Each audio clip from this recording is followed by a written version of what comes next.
Jaguars. Protecting you and your family. Call 396-5555. Jacksonville. He's Hacker. Talk about a fried egg. I lasted about 5 minutes out there. I said, to heck with this. I'll do this in the morning. And I don't have any inside information. The lady that did it, she got in there.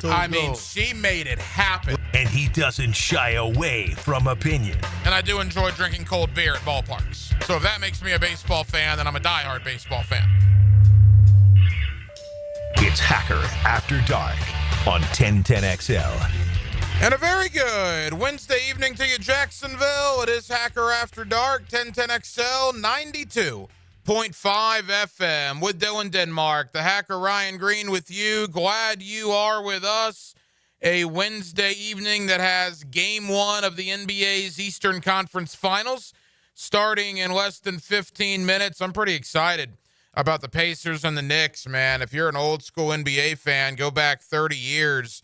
Those epic battles between Reggie Miller and the Pacers, Patrick Ewing and the New York Knicks, the whole Spike Lee factor. And now here we are here in 2025, and you get the Pacers and the Knicks going at it again for the right to go to the NBA Finals. That's going to be a lot of fun. We got a lot of SEC and conference tournament play all over the place. Denmark, I guess Florida is still scheduled to play tonight. They're going to be after this game right now with Georgia and Oklahoma. It's 8 o'clock here on the East Coast, 7 o'clock in Hoover, and this game is in the fourth inning. So I don't know if there's like a point of no return where they would not play the Florida game. To my knowledge, at least, it's still scheduled for tonight. But, man, if that thing doesn't start till 10 o'clock Eastern, you're talking about like 1 a.m. Eastern when it would end. I don't know what the criteria is when they would not play the Gator game tonight and move it to tomorrow morning, but we'll see. But again, Oklahoma and Georgia going on right now out in Hoover in the fourth inning here at 8 o'clock. So this game's got minimum another 90 minutes plus, you would think, to go. So we'll keep you updated on all of that. Obviously, a lot of Jaguar news tonight. We're never going to go very far away from the Jaguars, and that leads us to our guest lineup. John Costco is going to join me from Pro Football Focus coming up here in about 15 minutes. And you say, John Costco, John's one of the PFF guys now. We're going to have him on more regularly. And John did a list that I know some of you took notice of yesterday, at least in the Jaguar Twitter world. He did a ranking of the quarterbacks using the PFF analytics, his own opinion, everything mixed in. He ranked all 32 starting quarterbacks in the league heading into 2025. He had Trevor Lawrence on that list at number 16, right in the middle of the starting quarterbacks. And I know that upset some Jaguar fans. John's being a good sport. He's going to come on. He's going to talk about it. But I want to talk about it before we get John on, give you my thoughts on that ranking. We'll do that in one moment. But John Costco of PFF joins me in 15 minutes, a little less than that. Also, Cody Benjamin, CBSSports.com, will stop by later on here in the 8 o'clock hour as we'll talk about the brotherly shove remaining in the game. The Jaguars were one of the teams that helped the brotherly shove reportedly remain in the game. We'll talk about NFL players, flag football, and the Olympics. And we'll also obviously talk about Travis Hunter, Trevor Lawrence, and this Jaguar offseason. All of that with Cody Benjamin of CBSSports.com. He joins us later on here in the 8 o'clock hour. We're absolutely loaded. We're with you till 10 o'clock. As always, Jacksonville, we are thankful that you are spending part of your Wednesday evening with us. Every night here on Hacker After Dark, we do kick it off with a big deal of the night. And Dylan Denmark. Let's do that right now. Time now for the big deal of the night. What's the big deal? What is the big deal? No, because it is a big deal. On Hacker After Dark. You know, when you're younger, and by I mean like middle school, certainly, probably 6th, 7th, 8th grade. That's a good starting off point for this conversation. And you make fun of your buddy or you poke fun at your buddy, but it's okay because you're doing it, right? And your buddy's kind of okay with it because it's his friend that's doing it. But if somebody from another neighborhood or from another middle school or somebody that you don't know pokes fun at your buddy, well, then there's problems because you don't know this person. They're not in your circle of friends. Then your backbone gets raised a little bit. They can literally call your buddy the same name that you call him, but it's different because it's from outside the circle. That's where I think some of us here in Jacksonville are, and I made mention about Travis Hunter last night. It sort of applies to what I'm going to talk about tonight with Trevor Lawrence. It's a little different, and I'll compare the two in a moment. So John Costco of PFF, Pro Football Focus, if you're into the decimal points, the analytics, you obviously know about PFF. He did a ranking, I believe yesterday, or if it wasn't yesterday, it was on Monday, just ranking the 32 starting quarterbacks. So what he did, he ranked the 32 starting quarterbacks in the National Football League coming into 2025, and he did those rankings based on analytics, based on his opinion, and he lays it out for you in this story, and he's going to lay it out for us here on Hacker After Dark in a little over 10 minutes as John's going to join us. But he ranked all 32 quarterbacks, all right? And Jaguar fans just got fired up about this, some of you, because he had Trevor at number 16. Let me tell you the 15 guys he had ranked above Trevor Lawrence and tell me where the issue is, all right? Denmark, have you seen this list? No, sir. Okay. Patrick Mahomes 1, Joe Burrow 2, Lamar Jackson 3, Josh Allen 4, Jalen Hurts 5. I don't have any issue with that whatsoever. I would take all 5 of those guys above Trevor Lawrence. Jaden Daniels 6, Matthew Stafford 7, Justin Herbert 8, Jared Goff 9, Geno Smith 10. More on that in a moment. Brock Purdy 11, Jordan Love 12, Baker Mayfield 13, CJ Stroud 14, Kyler Murray 15, and then Trevor at number 16. Now, let me tell you what he says about Trevor Lawrence. By the way, Trevor is included in tier 3B, as he calls it. Solid starters, but they need more help. Trevor's in this list in this tier with Jordan Love, Baker Mayfield, CJ Stroud, Kyler Murray, Dak Prescott, and Tua, who are both ranked below Trevor Lawrence. This is what John Costco of PFF says about Trevor.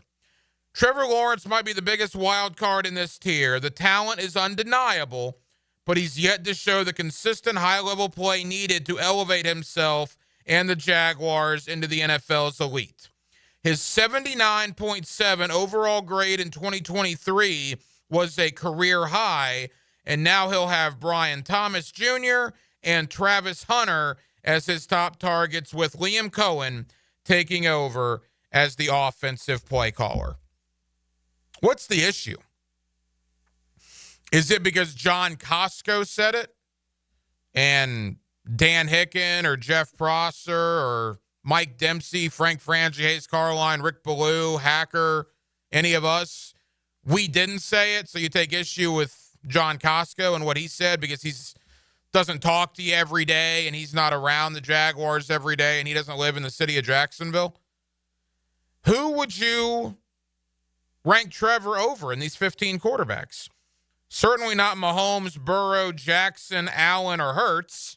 Those are the top 5.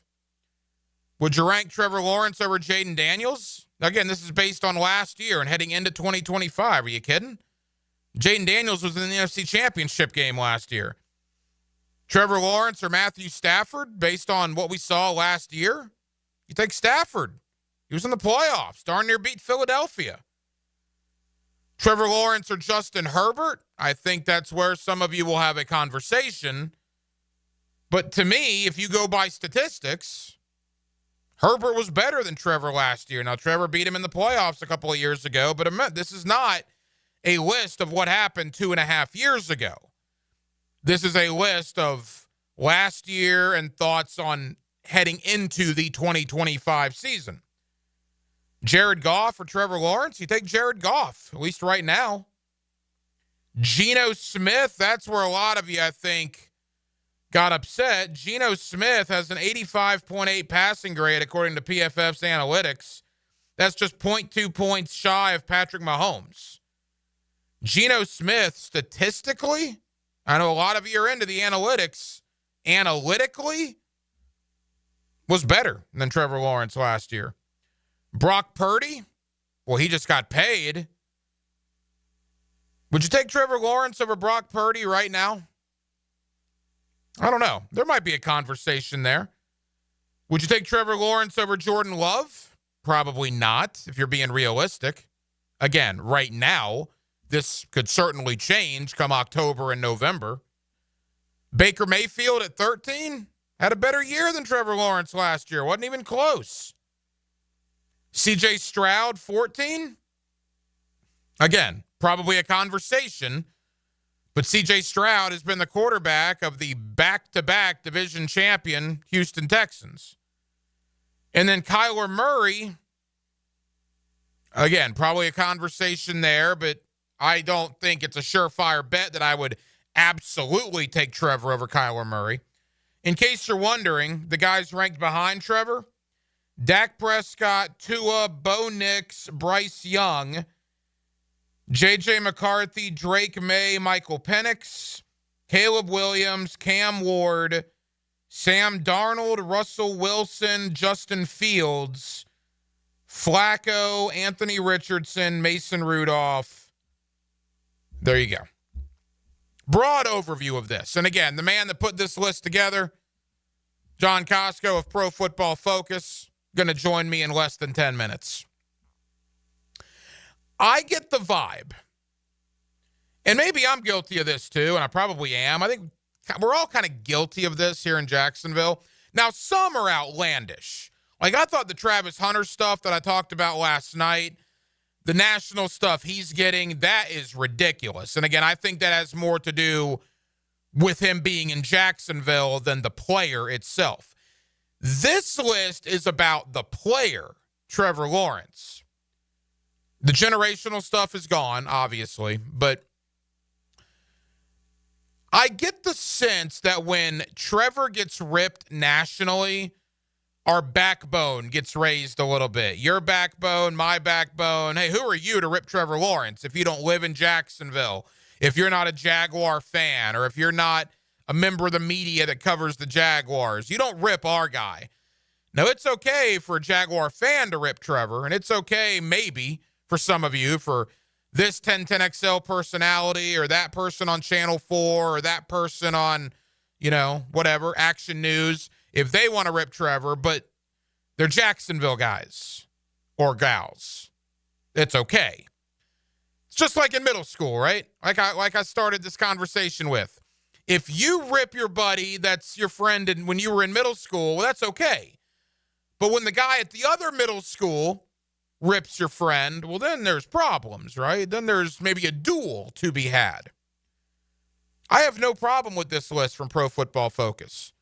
Based on what we've seen in 2023 and 2024, when you count injuries and performance and everything, you throw it all in, Trevor is probably middle of the pack when it comes to the 32 NFL starting quarterbacks.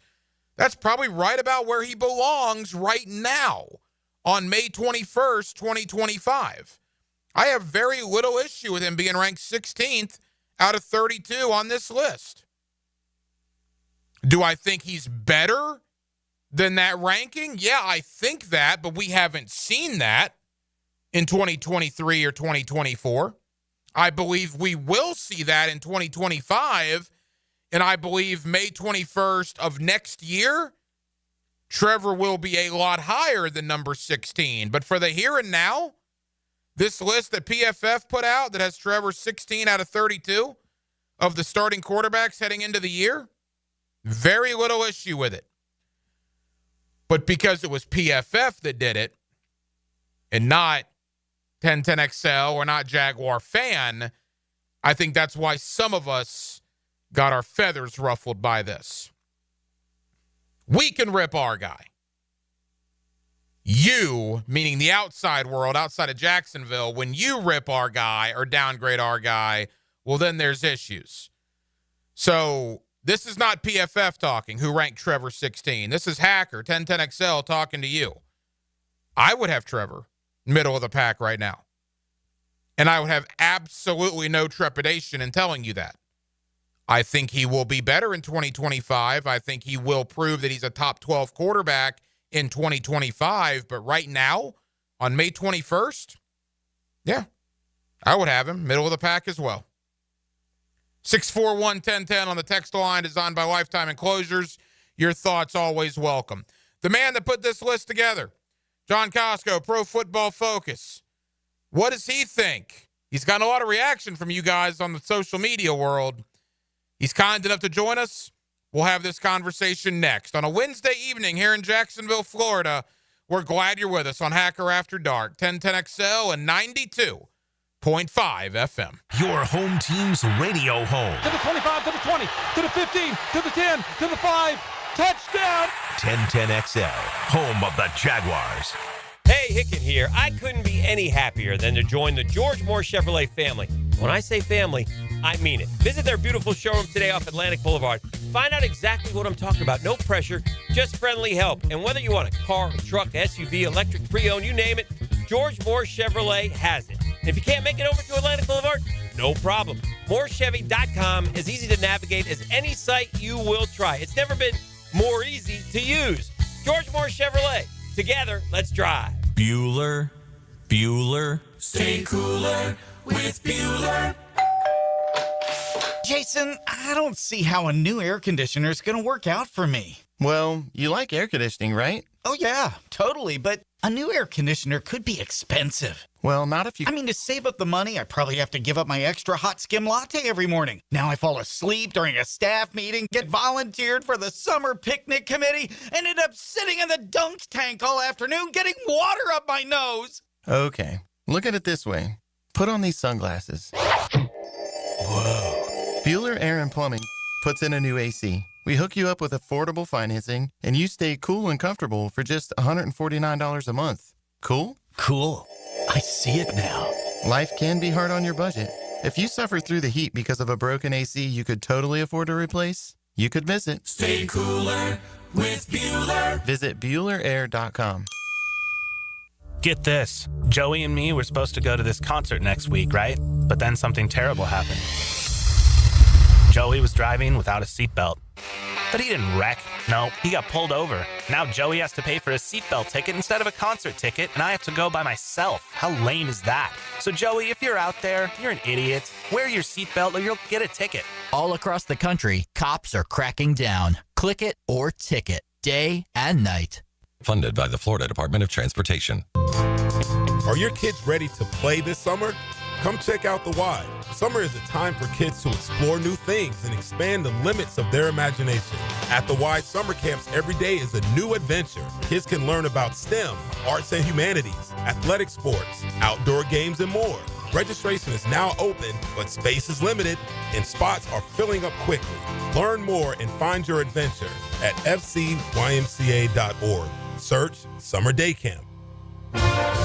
Join me, Max Fink, as I keep a close eye on everything that happens in Gator Nation. The Gator Report, polished up by San Jose Collision, on the home of the Florida Gators, 1010XL. Go, Gators! SportsForecaster.com has all the data you need to project tomorrow's winners. Register for free and track the performance of all your favorite players and teams, including all your fantasy team picks and prospects. Sports Forecaster has the most detailed player profiles on the web. Precise depth charts, every transaction, every injury, every news update. No ranting or raving, no preening or barstool bluster. At SportsForecaster.com, you get the timely info you need for every game. SportsForecaster.com. Sign up for free today. Here's your 1010XL community calendar of local events and nonprofit groups helping people here at home. You can help Micah's Place support domestic violence victims by playing in the Par for a Purpose golf tournament June 20th at the stunning Golf Club of Amelia Island. Register at micahsplace.org/golf. City Rescue Mission provides life-changing support for the homeless. Find ways to get involved at crmjax.org. If you could benefit from a grief and loss support group, call Haven Hospice at 279-1677. You have healing power. Even writing a letter or volunteering can help heal a veteran. Find out more at healvets.org. The Hometown for Heroes Home Buyers Program helps you get your down payment and closing costs paid. Call to learn more. 574-7180. You can find out how to share your community event at 1010xl.com. Denny Thompson here. If you haven't heard, Tyson Sound and Security has a house built right inside their showroom, showcasing complete home automation and security systems. You have to see it to believe it. This setup can recognize intruders who approach your door and alerts them to leave if there's a break-in. Keep your family safe with the most state-of-the-art technology. Tyson Sound and Security, your security, home theater, and home automation experts. New showroom at 3555 U.S. Highway 17 in Fleming Island. Lauren Brooks here for Terminix. Did you know that mosquito bites could lead to heartworms for your dog or cat? When mosquitoes show up, pet parents want them gone. Terminix takes mosquitoes down fast, just like they did at my house for our pup.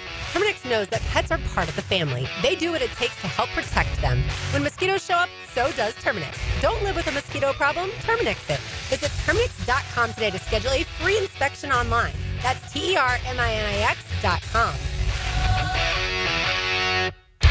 I'm Stacy, and I want to tell you about my fogged up window fiasco at my house. I called up Mac at Baker Glass. He told me all I needed was a glass replacement. The process was so easy. All within a few days, they came out, measured, called me with an estimate, cut my glass, and came out to install the new ones. Now my view outside is fog-free thanks to Mac and his crew at Baker Glass. And my neighbors think I got some fancy new windows. I'm back with Baker Glass. No one treats you better. 1010XL is presented by Farrah & Farrah, exclusive injury law firm of the Jacksonville Jaguars. Protecting you and your family. Call 396-5555. Jacksonville. Now, another great guest on the Checkmate Coatings phone line. Hello. Your floor's missing piece. Back here on 1010XL at 92.5 FM in the city of Jacksonville, the home of the Jacksonville Jaguars, and we are glad you are with us. Jaguar OTAs going on for the next couple of weeks. We'll be out there again next Tuesday at the next media availability. They got the veteran minicamp next month, and then we're about 2 months away, if you can believe that, until training camp here in the city of Jacksonville. John Costco of PFF, always kind enough to join us here on 1010XL in Jacksonville. John, how you doing? I'm doing great. Ryan, how are you doing? Hey, John, we're good. Thank you for the time.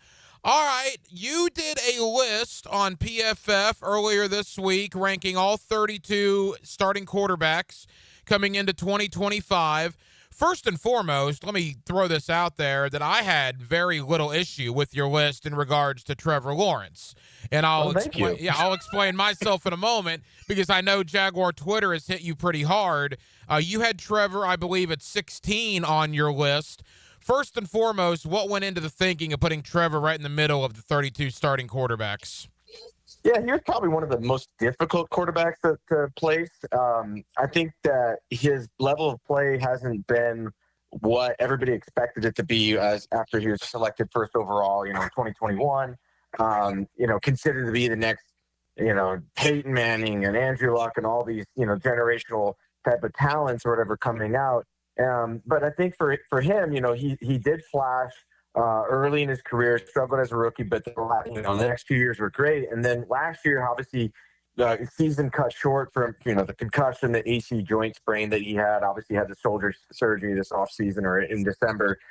So I think for him, we haven't seen the ceiling for him yet. And I think what we've seen from him is good, solid play. He's flashed some good, really, really good play, really great play, but he's not been there consistently enough. And, the guys that I have ahead of him, they've been a little bit better the past couple of years. Baker Mayfield, C.J. Stroud, those guys have gone to the playoffs, even Jordan Love. Everybody ahead of him, I think, has played at a higher level. And then look at his grading. He's never graded above, from a passing grade standpoint, above a 78.6. In 2023, he did that. But, he's always been the type of guy that struggles with, putting the ball in harm's way. He's very capable of making the big-time throws. But there's just not enough consistency there for me to say, hey, this guy is putting himself into the upper echelon of quarterbacks yet. But he has that capability.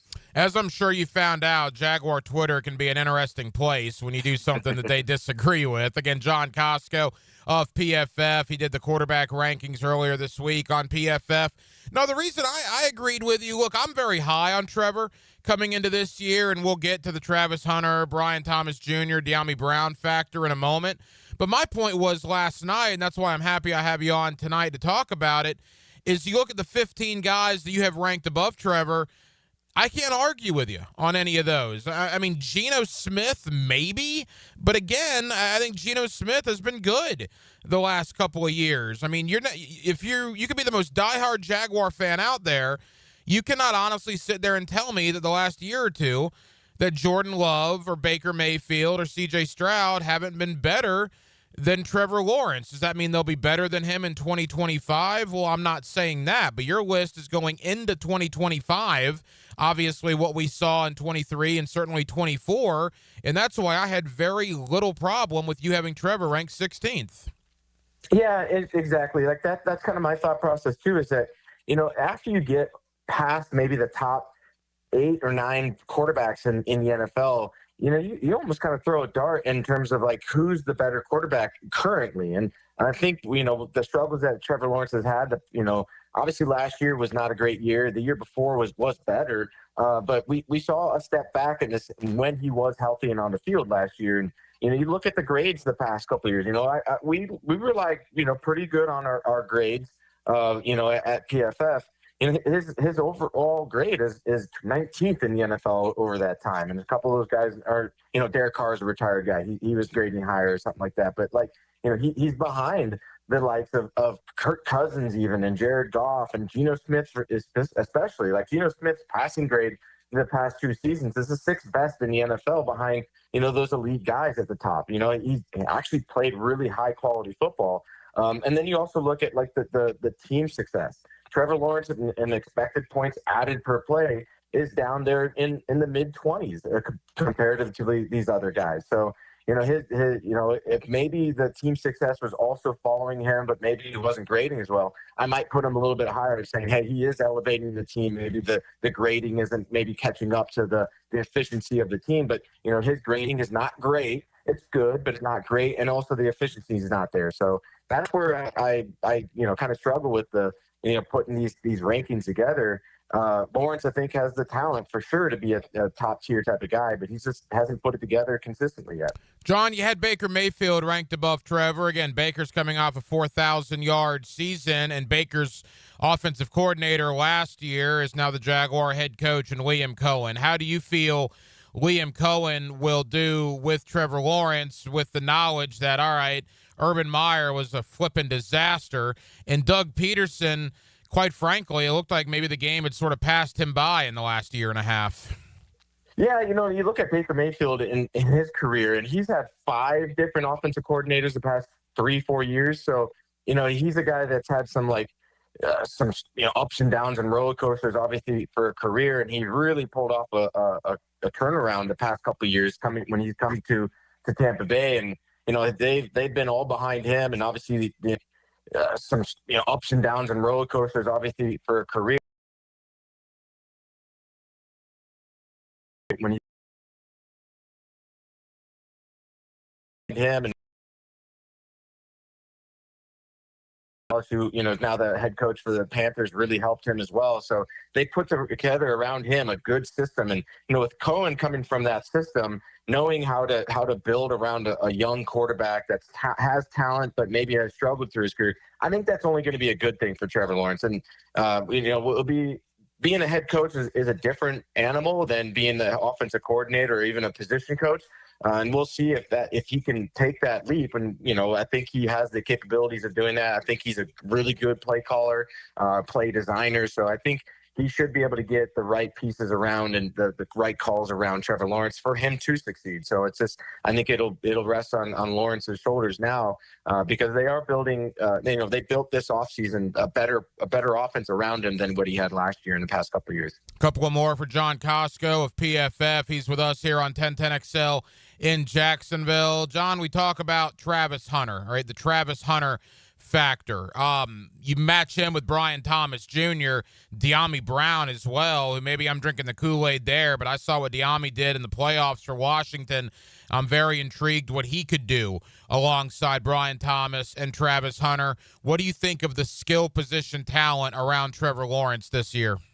Yeah, it's definitely better. And when you add a talent like Travis Hunter to this, it should open up this offense even more so. And I like the running backs, not like they're great by any means, but I think Travis Etienne brings a dynamic element to the table. Tanks Bigsby is another type of a complementary piece there. They drafted Bashul Tutton from Virginia Tech. I think obviously he has the speed, but he has the explosiveness to kind of create from the backfield as well. And so you combine that with Brian Thomas Jr., who is awesome as a rookie. And then, the tight ends around him, then, a little bit unproven for sure, but they have the pieces there. I think you have the ability to create a good offense here. I think De'Ami Brown is going to stretch the defenses vertically. That's what he does best in terms of the vertical element of the game. And then it would allow Travis Hunter to work underneath and Brian Thomas to do what he did last year, which is he won at all levels of the field. So I think the weapons around Trevor Lawrence are there for him to succeed, and they have the play caller to make all the pieces fit. John, as we begin to wrap up, I mean, the roster turnover here in Jacksonville was massive. I was out at OTAs on Monday, and they give you that roster sheet. Normally, training camp and certainly in the regular season, we don't need it. Boy, I'm happy I had it on Monday because by my count, of the 90 guys that were on that roster sheet, roughly 49 of those 90 were not here in August of 24 for training camp. I mean, it is a massive overhaul of this roster with Liam Cohen and James Gladstone. From a mile-high view, what do you make of what the Jaguars did player personnel-wise this offseason? I mean, I like it overall. Obviously, I think it's really going to hinge on the fact that that trade up to number 2 to get Travis Hunter. I really think you gave up a lot to get that player, and he better deliver as the type of player that he can be. I think that nobody's going to argue that the talent that Travis Hunter is, but I think this will be judged on that trade. Basically, you're giving up a future first for that type of a talent. But I do like some of the other pieces that they got in this draft. Wyatt Millam out of West Virginia, offensive lineman. I think he's a guy that can play at any position on that offensive line and fill a void there that the Jaguars didn't have. You look at the defensive side of the ball. Obviously, Travis Hunter could be, going to be a good cornerback for you guys, but like Caleb Ransaw, cornerback out of Tulane, I thought he was really underrated by maybe some of the masses that were ranking him maybe in the hundreds in the big board. Another guy, Jack Kaiser, I really liked as a linebacker. So you got some young guys there, and then obviously I think what they did in the free agent, the offseason part of it was really good too to just add the pieces around this roster. But when you bring in a new staff, obviously a coaching staff and a front office staff, there's going to be a lot of turnover when it comes to a program, and I think that the turnover was needed for this team, and time will tell if the moves that they made this offseason are going to pay off in the long run, especially that pick at number 2 that they got in Travis Hunter. John, final question, and we'll hopefully have you back on around training camp, so we won't hold you to it. But here we are, middle to latter stages of May, heading into the summer months, OTA season right now. As far as the AFC South goes, I mean, on paper, probably the Texans by default, although I think their offseason was pretty bad, to be honest. I like Indianapolis, except for the quarterback, which is the most important. Tennessee looks better, but with a rookie quarterback. In Jacksonville, I mean, who really knows? So what's your thought on the South here in the latter stages of May? Yeah, it's wide open. I think the like you said with the Texans, they get shipped off their entire offensive line and retooled that, and it was a down year that they had for that offensive line, and they decided to set the reset button for the offensive line, and I didn't think it was necessary to do that. So very unproven, I think, on the offensive line standpoint, and they definitely need to protect C.J. Stroud better. And C.J. Stroud, I think, is from a talent perspective, is probably the best quarterback at this point in the program's history or whatever, that they're having the better quarterback. But the thing is that if you can't protect them, it's not going to really matter all that much. So I think it's there for the Jaguars to to win this if they can, these moves that they made this offseason can get them above them. And I don't think that, I like the Colts. I like the talent they have on there. But you like you said it, their quarterback position is very unproven. Anthony Richardson, I think I put him at 30th on my list. For this offseason, and he's very inaccurate, struggles to read defenses, obviously needs to have more durability. And then his backup there at Daniel Jones isn't much better either. So I think there's a lot of open competition for who's going to win the AFC South, and the Jaguars, if everything goes right, can win it this year. John, tell the good folks here in Jacksonville about PFF. You did the quarterback rankings. You also do a lot more work on there, and where they can follow you. Yeah, so John Costco 3 on X or Twitter, whatever you guys want to call it nowadays, and then if you check on it, pff.com, I usually have an article up that comes out every single week, usually passing oriented or even coverage oriented. It's what I do at PFF, so just check us out. John, really enjoyed the conversation, man. Thank you. Let's do it again around training camp time. Yes, absolutely. Happy to do so.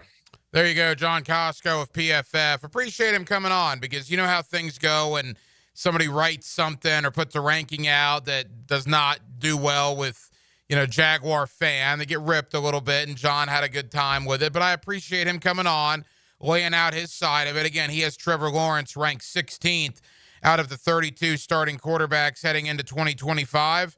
And again, I have zero issue with that based on what we've seen the last couple of years. When you factor everything in, injuries, performance, all of it, yeah, he is probably middle of the pack. I think he's better than that. That's my opinion, but I don't believe he has shown that. I hope he will show that. I believe he will show that in 2025, but I don't think he could be considered better than than middle of the pack, at least until the season does get underway. Cody Benjamin of CBSSports.com coming up in just a bit as well. The brotherly shove remains in the game. They did not get voted out. And the Jaguars voted with Philadelphia, reportedly, to keep it in 2025. We'll talk with Cody about that. Also, the Olympics. Are NFL players going to play in the flag football in the Olympics? Cody's got an interesting thought about that, and we'll certainly talk about the Jaguar offseason, Travis Hunter, Trevor Lawrence, and everything that's transpired here over the past couple of months. Quickly, we mentioned Eastern Conference Finals Game 1 in the NBA. Boy, high-scoring game number 1. End of the first quarter, Madison Square Garden. New York 36, Indiana 34. I mean, what is that? That's 70 combined points in the first quarter. Miles Turner, the leading scorer for Indiana with 11. Your leading scorer on New York, Jalen Brunson with 9. The Knicks, 4 of 6 from three-point range, but the Pacers have countered that, 14 of 20 from the field. Both teams shooting lights out. Knicks 36-34 into the first quarter, Game 1, Eastern Conference Finals at Madison Square Garden. Cody Benjamin, CBSSports.com, talking Jaguars, talking brotherly shove, all points in between. That's next on a Wednesday night here in Northeast Florida. We're glad you're with us right here on Hacker After Dark. You can find 1010XL on any social media platform: Twitter, Facebook, Instagram, TikTok, YouTube. At 1010XL. Hacker here, and let's talk sincerity. You know, there's a big difference between someone tossing you a casual, hey, how you doing, and genuinely asking, no, really, how are you doing? At Awaken 180, I felt that sincerity every single week while dropping 122 pounds, and I still feel it every month in free maintenance for life. Sure, seeing that number plunge on the scale was incredible, but what truly pushed me across the goal line? My amazing Awaken 180 coaches. They coached me up like I was prepping for draft day, always in my corner, sincerely invested in my success, and check this out. I'm going on a cruise in a couple of weeks, complete with formal night. Now, normally, cameras and I have a strained relationship. I hated taking pictures, but thanks to Awaken 180, the camera and I have made peace. No more ducking photos. Want results you can actually keep? Do what we all did and call 844-346-1800 or book online at awaken180weightloss.com. Blue here for the Blue Crab House, located right off of San Jose. It's on Jewington Creek Road. They've been around since 1996. Indoor-outdoor dining. Also, takeout is available at the Blue Crab House. Open 4:30 to 9, Tuesday through Saturday. Sunday, noon until 9. Remember, Tuesday, $2 margaritas. Wednesday, $1 oyster night. How about the blue crabs? How about my personal favorite, the Canadian snow crabs? Whatever it is that you fancy, you get it right there. The Blue Crab House. Ever wonder where your food comes from? Get back to the good old days with fresh produce delivered to you from local family farms. Subscribe today at doorbellfarms.com, connecting real people with real family farms. Hey, Hicken here, and you know I'm going to talk about skin. Yeah, it's hot outside, folks. The oven is on. Temps are in the 90s, and it's only getting hotter. I love the summer, but my skin doesn't. I do my best with dry-fit shirts, big floppy hats, plenty of water. My secret weapon, though, the sunscreen. I use it regularly. Maybe you should as well. Look, I've also been seeing docs at Peaches Dermatology for years, and my skin thanks me for it. I'm telling you, it could save your life. Book your appointment today at peachesdermatology.com. Put some gusto in your golf game with Dan, Jeff, and the PGA Pros on Brunch with the Tour. Teed up by Clearwater Irrigation and Apex Roofing and Contracting. Brunch provided by Chick-fil-A. 8:30 Tuesday morning on 1010XL. Instant Keys. You don't have to go to the dealer. Instant Keys comes to you. Instant Keys saves the day if you have lost or broken keys. They can program new keys and remotes for nearly every make and model of vehicle at a fraction of the dealership cost. Fast, honest, and reliable locksmith service. Call 722-1111. Instant Keys. Instant Keys. You don't have to go to the dealer. Instant Keys comes to you. Has someone you care about been arrested or had their driver's license taken away? I'm Susan Cohen, and I work with David Robbins at the law firm of Epstein & Robbins. We are experienced fighters for those charged with DUI, domestic violence, and all criminal offenses. In your battle with the justice system, there's only one thing you need to know. Dial David 24/7 at Epstein & Robbins, 354-5645. 354-5645. What does your dream backyard look like? Hey, it's Joe C. and my friends at CSS Fireplaces and Outdoor Living can design an outdoor kitchen layout custom built to your taste and lifestyle. You dream it, they can build it. CSS Fireplaces and Outdoor Living. Visit cssoutdoor.com. When you need a mechanic you can trust, call Sam, Harry, or Joe at AA Automotive on Richard Street. From oil changes to complex engine repairs, AA Automotive promises expert service and honest pricing from a local family biz. AA Automotive on Richard Street. Have you got concrete or asphalt rubble piling up?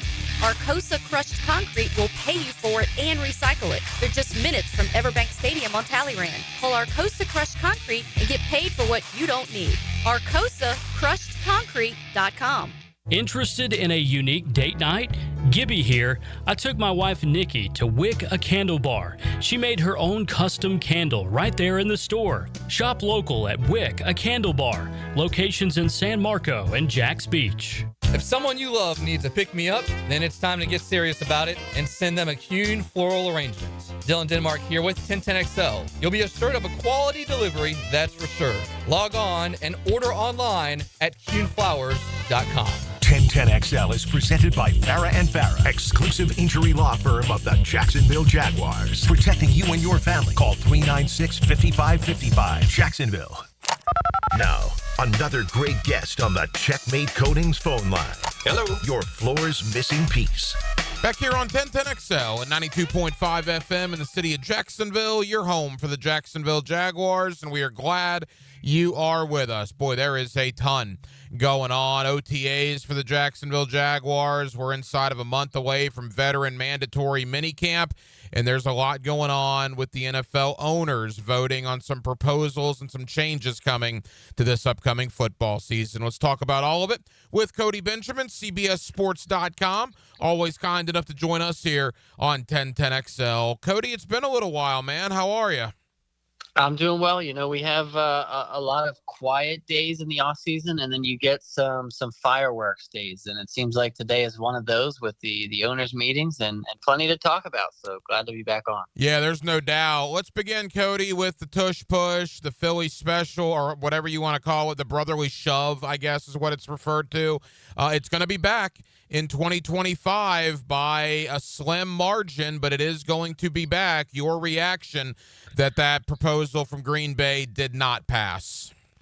Yeah, I think that whatever push the Eagles made at the owners' meetings, I think it worked because there was a lot of indications going into this that it was swinging the other way, that teams were prepared to actually eliminate the play. And you know, different teams made different arguments. I think the best argument that was made was that, you know, not long ago in the NFL rulebook, no pushing and pulling of players was allowed on either side of the ball. And so that was the best argument in my mind. You know, some people say they just don't like the look of it. Some people don't like the injury risk. Not a whole lot of evidence yet that it really is that much more of an injury risk than other plays. But I think Jeffrey Lurie, the Eagles owner, Jason Kelsey, who flew in to be alongside Jeffrey Lurie during these discussions, I think whatever they said made a difference. Now, this doesn't mean, you know, you can see the vote. It was 22-10 in favor of banning the play. And so there's more teams that were interested in, you know, casting their vote for it leaving the game. And so I would say 2026, 2027, I mean, this is probably going to come up again. If you say 3 years from now this play isn't in the game, I wouldn't be shocked at all. But if you're the Eagles, you can celebrate this victory today. If you're the rest of the NFL, work on stopping it. Work on perfecting it. I mean, it exists. Even if it didn't, I think the Eagles would be a great team running the quarterback sneak. That's my reaction. I would say that everyone who was counting on it being gone, you now have to adapt. Yeah, amazingly, the Jaguars, even though they were terrible last year, they actually stopped that thing on 2 different occasions when they played Philadelphia last season. Cody, quickly, because I want to move on to other things, but why? I mean, every team can do it, right? Why is Philadelphia just mastered that thing so much more than any other team in the league? Yeah, I think it's a combination. It's a combination of factors. I mean, number one, I think you have to have the offensive line. I mean, the offensive line is doing so much of the push, the get off at the snap. I mean, even without Jason Kelsey last year, Cam Jurgens, their new center, stepped in and did it extremely well. I mean, the size. I mean, in the Super Bowl, I think it was highlighted, like the average size of the Eagles' offensive line. I mean, it was number one in the NFL. It was. I mean, they're big. They're big guys, and so they have that going for them. You have Jalen Hurts, who's not, you know, he may look like he's not a 6'6" quarterback, but he's a rock solid kind of a quarterback. He's a physical mover with the football. That's part of it. And then I think it's just practice time. I mean, just the same way that, you know, a decade ago or more, you had teams who just really worked on practicing the wildcat or other formations. Not every team is going to spend that much time in the offseason, that much time each week in practice, preparing for this very specific kind of a formation that they might not even have the personnel for. And so the Eagles have the personnel and they have the commitment to working on it. And if no one else wants to get that personnel and practice it the way that they do, then they're not going to be as good at it. And that's that. Cody Benjamin, CBSSports.com. So the brotherly shove, the tush push is back in the 2025 NFL regular season. Cody, the Olympics were on the docket as well, and that passed to where NFL players now can participate in the 2028 Olympics when flag football enters the Olympic Games out in Los Angeles. Boy, a lot of questions, though. I mean, they're, you know, so close to the season. Good heavens, if an injury were to happen out there. I mean, what's your thought on NFL players being able to do that at the 2028 Olympic Games?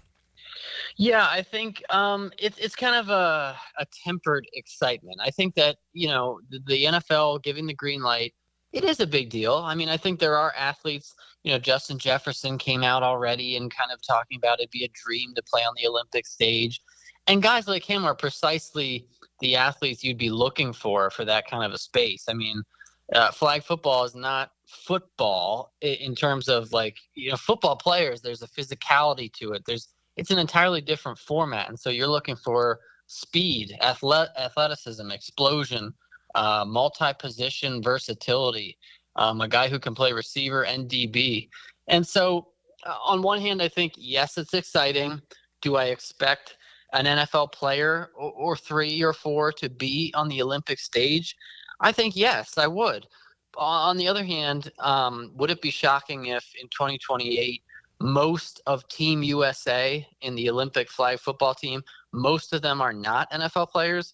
I think that's just as likely. There are people, really good athletes, who have been preparing and training and will do that exclusively, at the flag format. So I think it's exciting. It's an avenue for the NFL to put some faces on a global stage. But again, I guess I would temper expectations just a tiny bit. I don't think it's going to be a full 12-man lineup of only NFL players.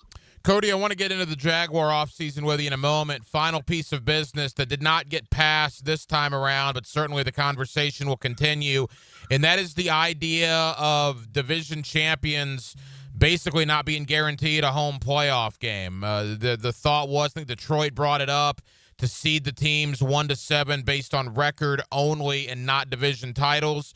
Now, it did not go forth. I mean, they're going to talk about it in the future. For 2025, it's going to remain where division champions still get a playoff game regardless of record. I like that, Cody. I think divisions should still matter. What is your thought on that situation? Yeah, I think that's the pushback, and I know you're not alone in that stance. Mike Tomlin is one who came out and publicly, I think he called himself a division purist, and was just saying, yeah, I mean, it works well enough the way it is. For example, this past year, did the Vikings deserve to host a playoff game more than the Rams in round one? Maybe. Again, you play the games that are on your schedule, and you do get more division games on your schedule, and so it does stand to reason, if you want to uphold those rivalries, you want to uphold that it actually does matter to play those division games. Me personally, I'm kind of indifferent either way. I think, again, you get the games that are on your schedule. It's fun to have the rivalries, but you could still have rivalries where you're playing a team twice instead of once during the year, and still it's your record that matters more than your division finish. At the end of the day, I think this is going to be one that's revisited, especially if the NFL, if and when the NFL expands, to 18 games in the season. But for now, divisions still matter, and so embrace that for 2025. Cody Benjamin, CBSSports.com. Cody, let's bring it here locally to Jacksonville. You and I haven't talked since this offseason began. Boy, you talk about the change here from a different head coach, a different GM, unbelievable roster turnover. And if that wasn't enough, the Jaguars do what they do in the draft to trade up to take Travis Hunter. What's been your thought on what Jacksonville has done this offseason? Well, it's on Trevor Lawrence. I mean, I feel like we've been saying a variation of that sentence for, I guess a good chunk of his career. But, first we had to overcome the Urban Meyer experience, and then we had to overcome the staleness of the end of the Doug Peterson regime. And now it's Liam Cohen, but it's also, like you said, the investment in Travis Hunter. I mean, it's an investment in Trevor Lawrence. I mean, Lawrence is already highly paid. He's in this weird position of, he already earned the long-term contract, but hasn't necessarily earned the long-term trust of fans of the team. And so this is a chance where really, I mean, Brian Thomas, Travis Hunter, those are premier playmakers, or they should be for the foreseeable future. Hopefully the offensive line holds up. Hopefully he's smarter with the football. Hopefully he gels with Liam Cohen. Those are all the hopes. I think that if those happen, and those are reasonable ifs, but if those happen, there's no reason the Jaguars shouldn't be, you talk about divisions, open divisions, there's no reason they shouldn't be competing with the Texans for first place in that division. But that requires the guy you're paying to be your franchise quarterback looking like a franchise quarterback. And so we can talk about the splash of Travis Hunter, and I certainly think that it's the kind of splash you want to make to help your quarterback. Now he's got to deliver. Cody, you've covered the league for a while, man. Travis Hunter is going to be on the offensive side of the ball, but I do believe there will be a defensive element there. He's going to try to do both. Maybe not 100%, obviously, of snaps, but does he get 15 defensive snaps a game? Does he get 20, 25 defensive snaps a game? We really haven't seen anything like that. I mean, Troy Brown, I guess, a little bit. But you got to go back to the days of, I guess, Dion in the mid to late 90s before we, saw something that might look similar to what the Jaguars are going to at least try to do with Travis Hunter. What's your thought on that dynamic? Yeah, I think all along, it'd be crazy, I guess, for someone to say he can't do it. We know he can. We know he's got the physical gifts to do it. I think it's just to what degree. And you have to be responsible also. I guess, you'd be a better judge of whether the Jaguars need him more at wide receiver or cornerback. I think maybe you could make a case they need him more on defense. Opposite Tyson Campbell. But either way, I think it will end up flipping the other way. I would expect to see him more on offense. I think that, again, defense, you do need defense. The Eagles showed us that in the Super Bowl. They suffocated the Chiefs with defense, but they also, so much of their championship formula is also supporting their quarterback, having an offensive infrastructure. And so I think the best thing Travis Hunter could be for the Jaguars is somebody who helps elevate the franchise quarterback to franchise quarterback material. Could he do that by giving him defensive support as like a lockdown cover man? Sure.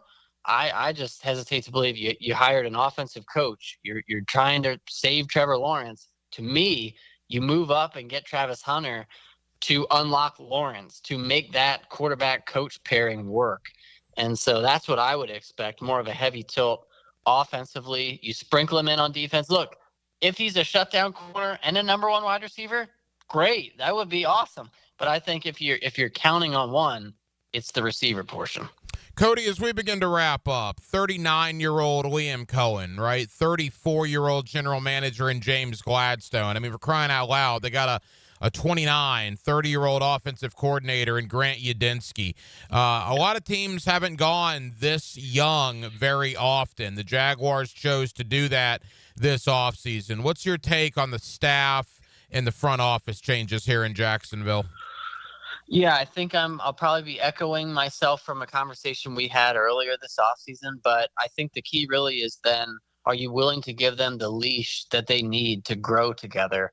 Because, just reference the Eagles, that's an organization that, they've been in a couple Super Bowls recently, and part of the reason is because they were patient when other people, including their own fans, didn't want them to be patient with a coach in Nick Sirianni, who was very young when hired, first-time head coach. When he was first hired, his coordinators, Shane Steichen, Jonathan Gannon, those guys were kind of, if not first-time coordinators, very early in their career as coordinators. And so there was a lot of talk from Eagles owner Jeffrey Lurie about letting that staff grow together, not being quick to hit the reset button again. Now, we've seen with Urban Meyer, with Doug Peterson, there were some relatively quick resets. They felt pretty necessary. You're going young here now, like you said, with the coach, with the coordinator, with the GM. Let them grow. Let them, if you believe in their vision, I would hope they're getting 2, 3, 4 years to unpack that, whether that's with Trevor Lawrence, hopefully it is, or 3 years from now, whether it's not. So again, very much easier said than done in the NFL. We all want results and we want them right now, but I think patience is going to be key for ownership now. Cody, tell the good folks here in Jacksonville, CBSSports.com, what you have coming out on the website in the coming days and weeks. Yeah, today we just released some takeaways from the owners' meetings, kind of unpacking all the big decisions that they made. Next week, a big one coming will be 100 things to know about the 2025 season, since it will be only 100 days out next week. And so we'll jam-pack that with some predictions, some odds, everything else you need to know about the season. Cody Benjamin does a terrific job covering the league for CBSSports.com, and he's always kind enough to take time out with us here on 1010XL. Cody, appreciate it, man. Have a fun summer. We'll talk again around training camp. Thanks, Ryan. Appreciate it. Chase Elliott through the dog Hey, I'm Chase Elliott, driver of the number 9 Napa Chevrolet. Elliott's going to win at Talladega. And you're listening to 1010XL Jack Sports Radio. Here's Linda Beaver. Mayday, mayday, mayday. Come in, Linda. Over. We've got a sea of new vehicles and they're priced so low they're rocking the boat. Come check out our biggest selection of inventory with prices that don't break the bank and our wow-ya experience that will ensure smooth sailing for your next car purchase. Plus, take advantage of our peace of mind warranties, transparent pricing to provide you with a peace of mind. You better beat the surge and head to the all-new Beaver Toyota or Chevrolet for the car buying experience you deserve. Join us at Miller Electric May 29th from 4 to 7 p.m. We're on the lookout for talented people, from entry level to experienced electricians and foremen, security system installation and service technicians, fire alarm system service technicians, and both senior and junior VDV technicians. This is your chance to get hired on the spot. Meet the managers, indulge in delicious food, and snag some awesome giveaways. Don't miss out on this electrifying chance to power up your career. Miller Electric, May 29th, 4 to 7 p.m., 6805 South Point Parkway.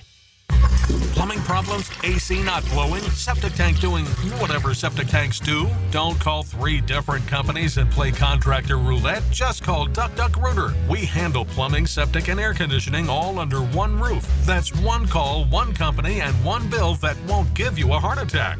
For fast, reliable, and slightly ducky service, call 904-862-6769 or waddle over to duckduckrooter.com. When you're stuck, call the Duck. Home of the Jacksonville Jaguars. WJXL AM Jacksonville Beach. WJXL FM Jacksonville Beach. If you're 55 and up, T-Mobile has plans built just for you. 2 lines of unlimited for just $30 a line. That's a 45% savings compared to Verizon and AT&T. But don't just take our word for it. It's not just the savings that are great with our T-Mobile plan. There's all this value from all these other things that T-Mobile offers. T-Mobile has been such a savings for us. We love it. Switch today and get 2 free 5G phones like the Motorola Edge with Turbo Power charging that gives you power for the day in just 15 minutes. And customers 55 and up can get 2 lines of talk, text, and data for only $30 a line. Go to T-Mobile.com/55 to learn more. With 24 monthly bill credits and 2 new lines with autopay for well-qualified customers, plus taxes, fees, and $35 per line connection charge. Credits end and balance due if you pay off early or cancel. Contact us, plus $5 per line without autopay. Debit or bank account required. 45% off 2 lines versus AT&T Starter and Verizon Welcome. Plan benefits vary. See details at T-Mobile.com. Motorola Edge requires 68-watt charger. Chargers sold separately. Actual performance will vary based on usage and configuration. It's Work Zone Awareness Week, Florida. Every year, lives are lost in work zones because of speeding and distractions. When you see orange cones, remember, slow down, follow the signs, and stay focused. Workers are counting on you to get home safely, and so are their families. Let's work together to prevent crashes and save lives. A safety reminder from the Florida Department of Transportation. Slow your roll. Safety's the goal. Are you ready to play this summer? At the First Coast YMCA, we're committed to being your home for health and wellness and a place for friendly competition with team sports for adults and for kids. Basketball, volleyball, pickleball, flag football, soccer. The Y has something for everyone at any age. Discover all the benefits of YMCA membership and find your fun this summer at the Y. Registration for team sports and summer camps is open now. Visit fcymca.org. With 50 years of fabrication expertise in towing products, the family at Cannons of Jacksonville can repair or install precisely what you need to tow with confidence. Visit cannonsofjacks.com, where quality and customer satisfaction collide. Need or want cash? Beach's Jewelry and Pawn has cash available. Ready to buy guitars, surfboards, jewelry, firearms, tools, and especially gold. They need it all, selling or pawning. Get cash on the spot at Beach's Jewelry and Pawn in Jacksonville Beach. Ackerman Cancer Center is celebrating a major milestone this month, treating their 3,000th patient with cutting-edge proton therapy. For excellence in cancer screening, diagnosis, and treatment, trust Ackerman Cancer Center. Learn more at ackermancancercenter.com. Jacksonville, you know a good defense wins games, and a good fence protects your home. Frank Frangie here. Coil Fencing has been around the block since 1927. Literally, they've probably fenced it too. From tough chain length to sleek aluminum fences your HOA will love, Coil is the name to trust. Nearly a century strong and still standing tall. Call Coil today. You can trust them. Call 904-356-4821 or visit coiljacks.com. That's COYLE Jax.com. At Tucker Equipment Rental in Neptune Beach, you just don't rent quality machines, you rent quality customer service. Hi, I'm Kevin. And I'm Dave. Tucker Equipment Rental has been supplying Jacksonville with equipment and event rental for over 50 years. From commercial and homeowner projects, we've got what you need: lifts, dirt equipment, and landscape equipment. And don't forget about event rentals, from festivals to weddings to backyard barbecues. Local, knowledgeable, and always ready to help. Tucker Equipment Rentals. You need it, we've got it, come see us. David here with Royal Pest Services. Man, don't let your yard be torn up by that heavy aeration machine this spring. Visit RoyalPestServices.com to learn more about our granular aeration. Broadcast throughout the tree and shrubs to break up that compacted soil. Visit RoyalPestServices.com. Mike Dempsey, and now's the time to get your roof hurricane ready with Apex Roofing and Contracting of Jacks Beach. Look, our rainy season is no joke, and if your roof's got damage, leaks, or it's just plain worn out, don't wait. Apex is local, dependable, and will show up on time using only premium materials with ironclad warranties. No shortcuts, no stress, just quality work you can trust. Skip the storm season scramble. Reach for the peak with Apex Roofing and Contracting in Jacks Beach or visit apexroofingfl.com. 1010XL is presented by Farah and Farah, exclusive injury law firm of the Jacksonville Jaguars. Protecting you and your family. Call 396-5555. Jacksonville. Hacker After Dark on 1010XL. Halftime, Hacker After Dark, 1 hour down, 1 hour to go. We'll take you up till 10 o'clock as we do every night right here on 1010XL and on 92.5 FM. Game 1, Eastern Conference Finals in the NBA. 2 minutes, 45 seconds to go in the first half. The New York Knicks lead Indiana 60-54. The Knicks are shooting absolutely lights out right now. The Knicks from 3, 8 of 19, 23. They're shooting 50% from the field. They've made 8 threes. Indiana, 4 of 10 from three-point range. But Indiana has just come back and made a 5-0 run as I've been talking. So it's 60-59. That's the kind of series I think this is going to be, man. Indiana did not get a lot of talk because in the NBA, it was all about Luka and the Lakers or the Knicks or the Celtics. And we understand why, right? I mean, those are the teams that people want to talk about. Towards the end of the year, meaning the last, 15, 20 regular season games, I don't know if there was a better team in the league than Indiana. I mean, it was wild how well they were playing. They absolutely destroy Giannis in Milwaukee. They absolutely destroy the Cleveland Cavaliers, who were the number 1 seed. This Indiana team is legit. This series is going to be fun. And game 1 looks like a clear indication of that. Again, New York up by 1, 2 minutes to go in the first half. Denmark, Gator baseball, they are going to play tonight, correct? I guess, yeah, about 10-ish, 10:30. That's not too late. I mean, Eastern time, 9:30 their time. Right, it's 9:05 on the East Coast, 8:05 in Hoover. The Georgia-Oklahoma game, Georgia-Oklahoma game is still going on. Florida is going to play, 20, 30 minutes after the conclusion of this game. So if you're a Gator baseball fan, hope you got a nap earlier today because that thing's probably going to start 10 o'clock Eastern, maybe even after that. Probably means it won't get over till well after midnight. Florida and Ole Miss. The Gators got a big victory over South Carolina. As we talked about, Florida went from 1-11 in SEC play to now being over 500 in SEC play. A terrific turnaround by Kevin O'Sullivan and that Gator coaching staff. And, boy, some sad news tonight in the NFL. This happened, 7:45 Eastern, a little less than 90 minutes ago. Jim Irsay passing away, the owner of the Indianapolis Colts. I didn't realize, Denmark, he was only 65 years old. Yeah, he looked a lot older than that. I mean, when I'm 41, I'm about as close to 65 as I am 18. You start thinking about things like that. 65 is not very old. And Jim Irsay passing away, and obviously people in Indiana, Colts fans, are sending out dedications like crazy tonight. But, that caught me off guard. I knew he wasn't in the best of health, but I didn't obviously realize it was anything like this. But rest in peace to Jim Irsay, longtime owner of the Indianapolis Colts, gone tonight at the age of 65. We will get back into the National Football League. Our NFC East preview continues later on at the bottom of the 9 o'clock hour. Scott Jackson, formerly of The Ball here in Jacksonville back in the day. He's been on the Commanders radio network now going on a decade. He does 94.1 Virginia Beach afternoon drive as well. We'll talk Washington Commanders, year 2 for Jaden Daniels. Talk about not resting on your laurels. Deebo Samuel, Laramie Tunsil as well. So our NFC East preview continues with Scott Jackson talking about the Commanders. Coming up next, more on the Florida Gator basketball week that has been. They visited the White House earlier today. Yesterday, they got a commitment from Boogie Flan, the best player left in the portal.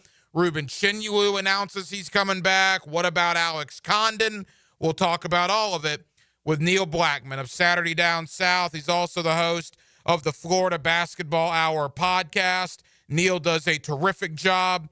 And let's talk Todd Golden and this Gator basketball offseason. Neil Blackman joins us next from the Florida Basketball Hour and Saturday Down South here on a Wednesday night in Jacksonville. We're glad you're with us on Hacker After Dark. I have a very specific set of skills. Who are you? My name is 1010XL. What? Wait. Good luck. Bueller. Stay cooler with Bueller.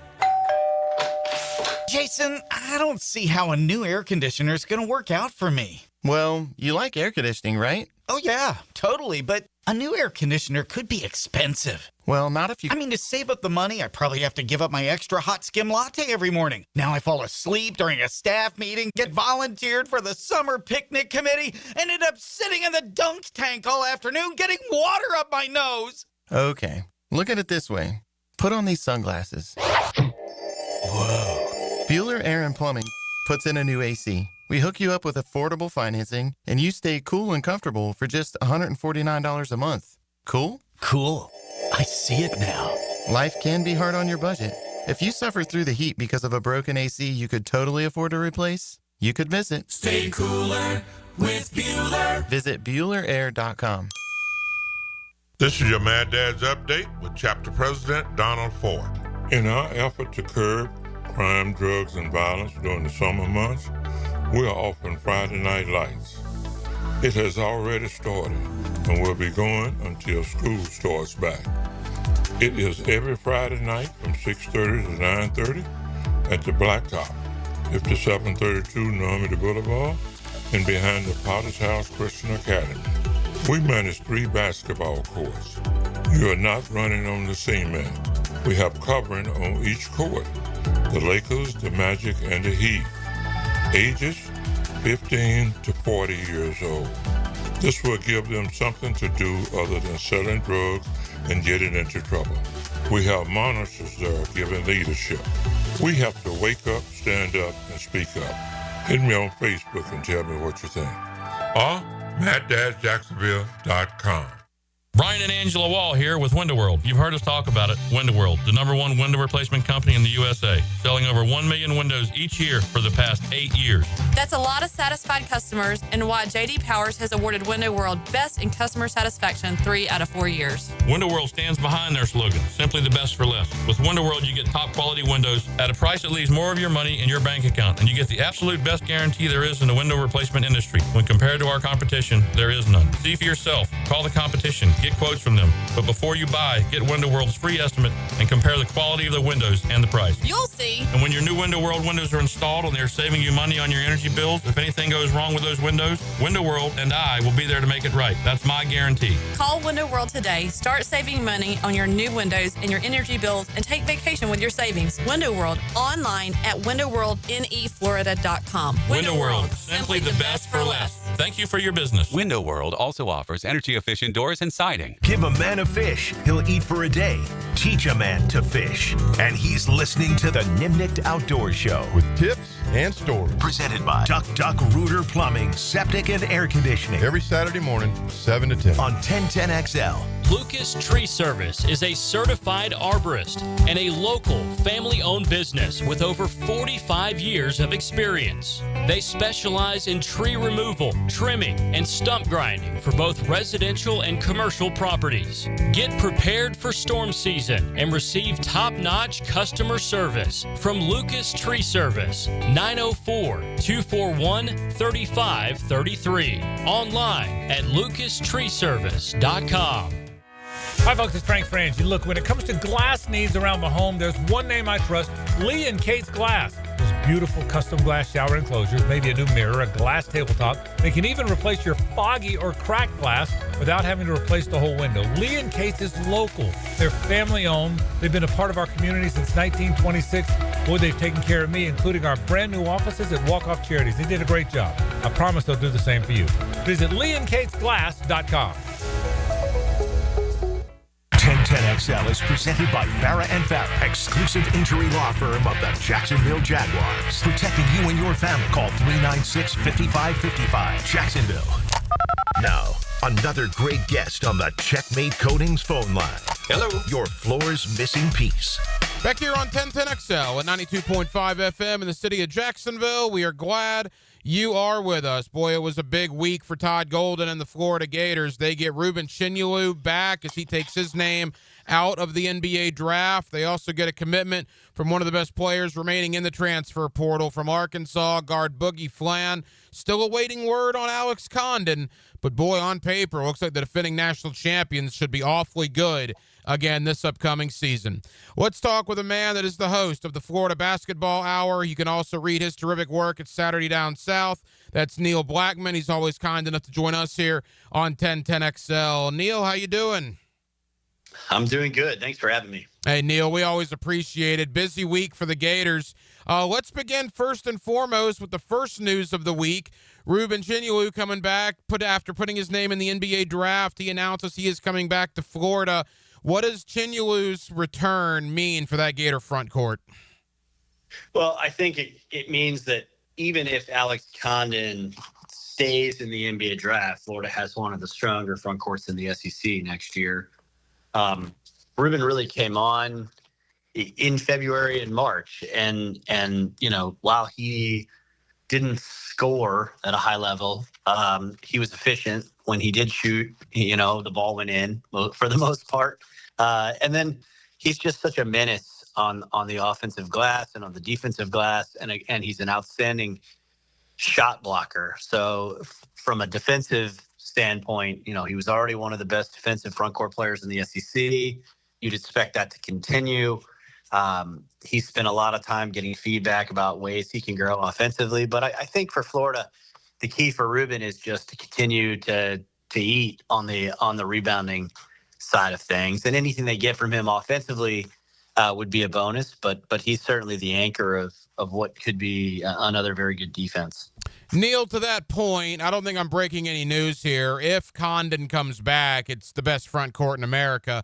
If we assume, for the sake of the argument right now, that Condon does not, with Hauk, with hand locked in, with Chinyelu, is that enough for Florida to still be among the best teams in the country in 2025, 2026? Yeah, I think there were three dominoes that kind of had to fall for Florida to be a Final Four contender again. And that's really I think people will talk about back-to-back and people will place their future bets. They're going to do whatever they do. But the best way to talk about teams is hey, who can go to the Final Four? And at least in my view. And so for Florida to be a Final Four type team, I think the first domino was Chinyelu. Well, that fell. And then the second and third dominoes where you had to get a guard to complement Xavion Lee, who was capable of playing 30, 35 minutes, and then Alex Condon coming back. And if all three of those things, all three dominoes fall, then yeah, I'd expect Florida to be a top 5, top 10 team in the preseason and have a very good chance to go back to the Final Four next year. Neil Blackman is the host of the Florida Basketball Hour. You also read his work at SaturdayDownSouth.com. What are you hearing about Alex Condon? I believe he has till May 28th to ultimately decide. Mock drafts you see A few have him sneaking into the end of the first. Most of them have him, probably among the top 15 picks of round 2. What's your ultimate thought on Condon? I think it's likely that he returns. There hasn't been a decision yet from everything I understand. His camp says that he has at least 4 more workouts with individual teams, which gives you an idea that no, in fact, a decision has not been made if he's still doing workouts. I do think that, he would need a guarantee. And so the problem there, if you're Alex Condon and you're he's staying in the draft camp, I guess, is that most of the time, a month from the draft, teams aren't giving guarantees to anyone outside of the lottery.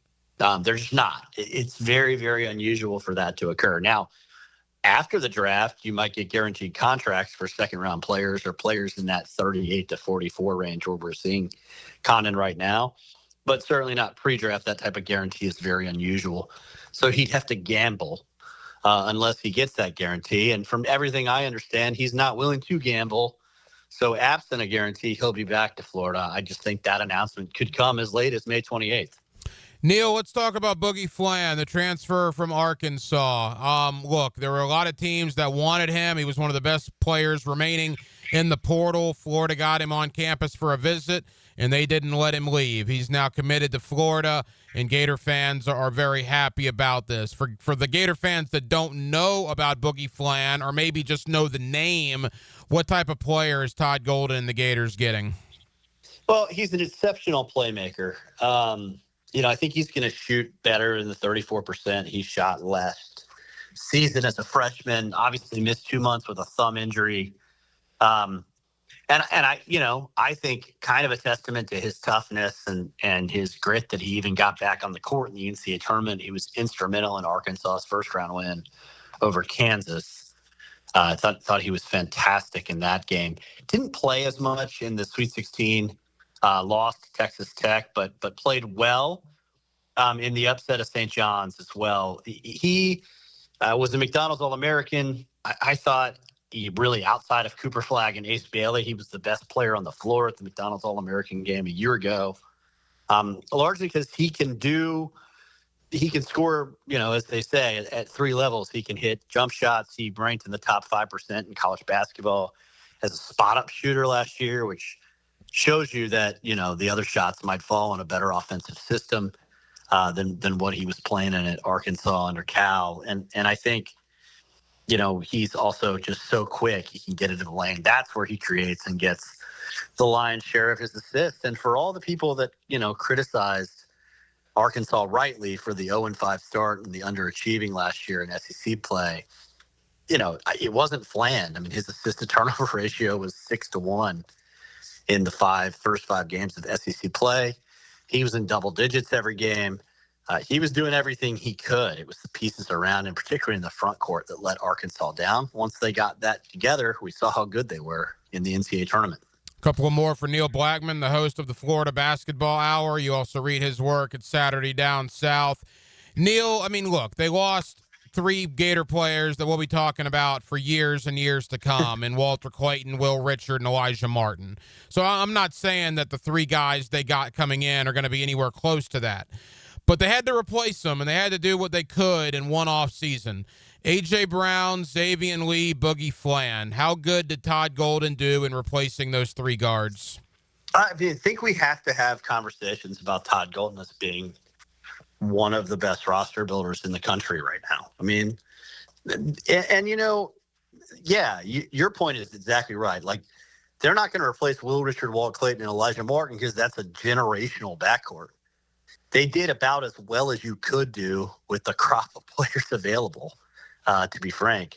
And arguably, even though Walt, obviously was otherworldly in his ability to make big plays and score, Florida will have more playmakers next season in their backcourt because, unlike, say, Martin and Richard, who were very strong defensively, which is where I think there will be a difference with this group, Lee, Fland, and incoming freshman Alex Lloyd can all create. So they really have 3 playmakers, arguably 4, depending on what they get from Urban Clavsar in their backcourt. Last year, it was really just Walt who was asked to create late in games. Now I think Florida can go any given guard on any given night, which is exactly what you want when you're constructing a roster to win in March. Will A.J. Brown have, I guess, the quote-unquote Denzel Aberdeen role as being the first guard off the bench, in your opinion? I think he will initially. The question for A.J. and Zay Brown, who I think will play more at the 3 than at the guard spot, is really just how good is Alex Lloyd. The staff certainly thinks that he's a microwave scorer who is going to be impactful. It's just a matter of whether – he has the strength and physicality to do it as a freshman. There are concerns about C.J. Ingram's ability to score outside of the Florida camp. The staff thinks he'll be useful at the 3, period, because of how physical he is already. I think Lloyd is the one who can score. It's just a matter of whether his kind of thin frame holds up in SEC play. If it does, I could see easily a scenario where he plays 15 to 20 minutes a night off the bench by March, just because he's that talented a scorer. Neil, as we begin to wrap up, it's the latter stages of May, and we here in Jacksonville are focusing on the Florida Gator basketball team. I mean, that's what happens when you win a national championship, right? I mean, and Todd Golden got that contract extension. I haven't talked to you since that 6-year extension was finalized. It's only been, 6 weeks of the off season, but it's been pretty wild. What's been your overall thought from San Antonio to where we are now, how this offseason has gone for Gator basketball? Well, I think I kind of have 2 thoughts. The first is just that it's obvious that Florida has prioritized the sport from an administrative standpoint, which they should. They've won 3 national titles. They've been to 6 Final Fours. The numbers, when you sit back and think about them, are pretty staggering. They're more akin to blue bloods than most, the schools that are playing in the SEC for sure, and certainly the other in-state schools.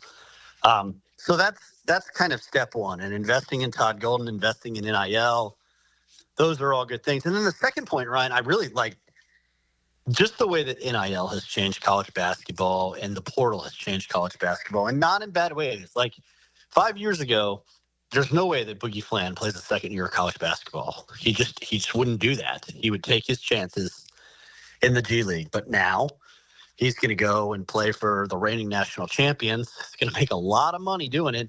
He's probably going to be a really impactful player.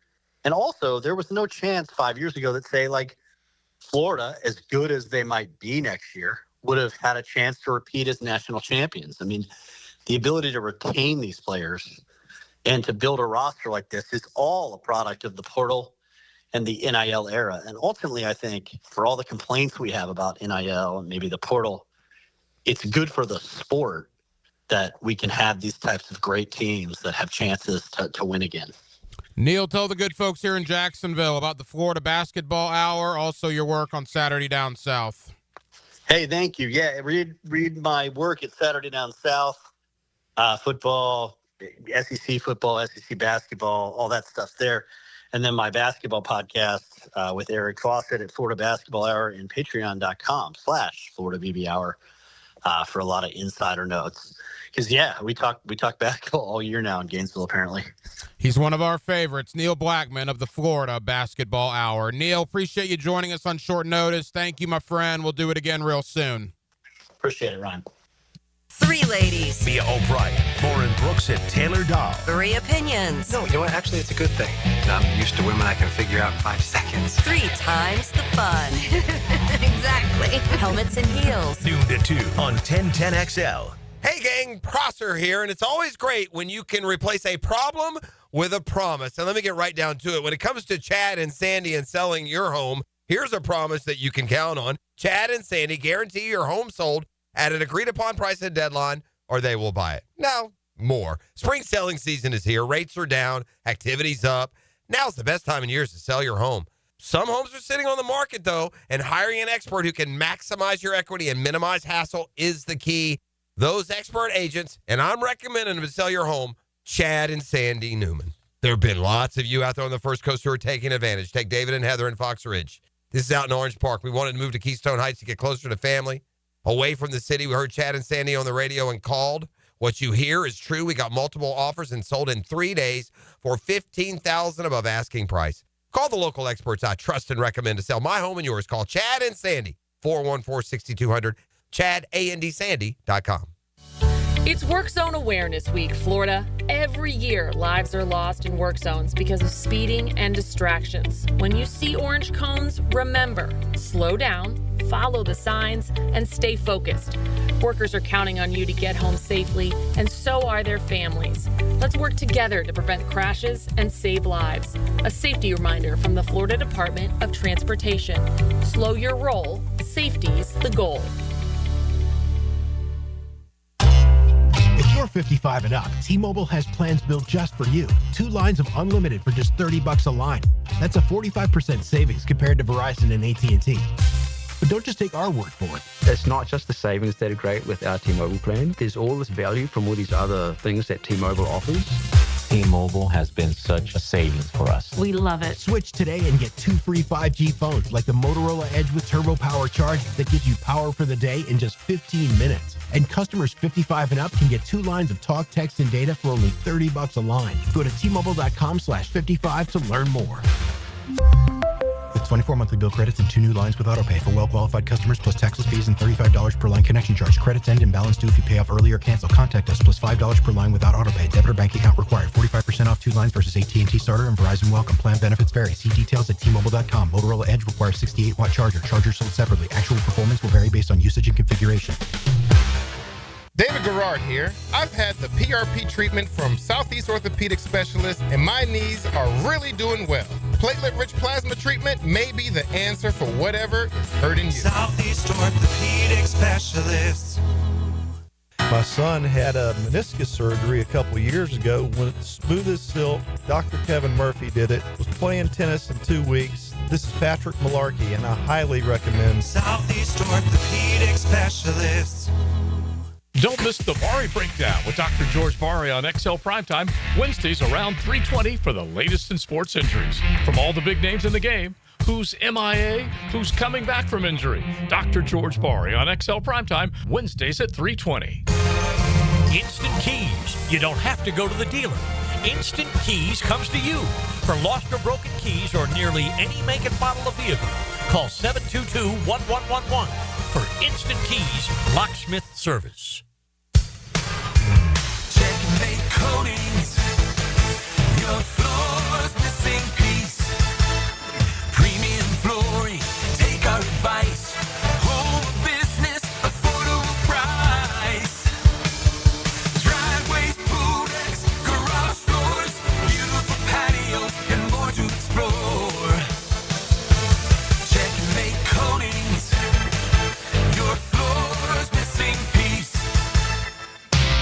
You're shrimping a bag. Baseball is back. Jumbo Shrimp Baseball at the newly renovated 5-Star Ballpark is your home for affordable family fun. Tickets start at just $5. Fireworks after every Friday home game and kids round the bases after Sunday games. Log on to jackshrimp.com for tickets and details. Jumbo Shrimp Baseball, affordable family fun.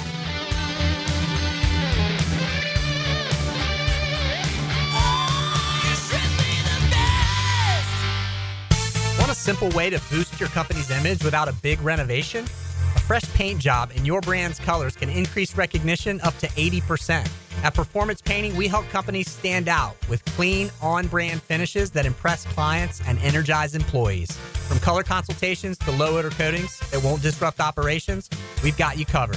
Visit performance-painting.com to schedule a friendly estimate. Performance Painting. Prepare, protect, preserve. Performance Painting.